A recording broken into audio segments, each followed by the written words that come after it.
সুপ্রিয় বন্ধুরা, আসসালামু আলাইকুম। আমি এখন দাঁড়াই আমার লিচু বাগানে। আমি কয়েক বছর আগে লিচুর চারাগুলি রোপণ করেছিলাম। গাছগুলি এখন বড় হয়ে গেছে। আজ বেশ কয়েক বছর ধরে লিচু হচ্ছে কম বেশি। আপনাদের দোয়ায়, আল্লাহ রহমতে ভালোই লিচু হয়। লিচু খুবই সুন্দর খেতে।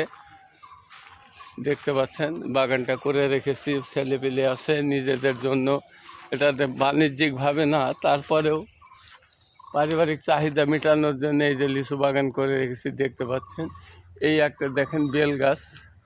এই যে বেল গাছটা দেখতে পাচ্ছেন, খুব সুস্বাদু হাইব্রিড জাতের বেল। এবং এই লিচু বাগান বেশ কিছু লিচু গাছ লাগাইছে। এই যে আপনারা দেখতে পাচ্ছেন, দেখেন লিচু গাছগুলি। এই যে সমস্ত লিচু গাছ আমার, আপনাদের দোয়ায় আল্লাহ রহমতে বেশ কিছু লিচু গাছ তৈরি করে ফেলেছি। এই পৃথিবীতে আর কয়েকদিন থাকবো, অন্তত এগুলি থাকলেও তো কিছুদিন স্মৃতি ধরে রাখবে। হয়তো নাতনিরা বলবে বা ছেলে বলবে বাবাই রেখে গেছে, নাতনির নাতিরা বলবে যে আমার দাদা করে থেকে গেছে। এই যে আমার লিচু বাগান দেখতে পাচ্ছেন আপনারা, আসলেও খুব সুন্দর একটা জায়গা। নিচে নদী, উপরে বাগান, অত্যন্ত একটা মনোরম জায়গা।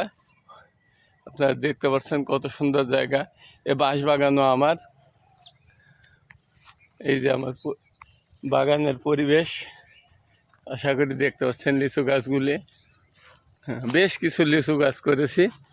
আগামীতে লিচু ধরুক, তারপরে আল্লাহ যদি হায়াতে রাখে আপনাদের লিচু খাওয়ার দাওয়াত দেবো ইনশাল্লাহ। এসে লিচু খেয়ে যাবেন সকলে।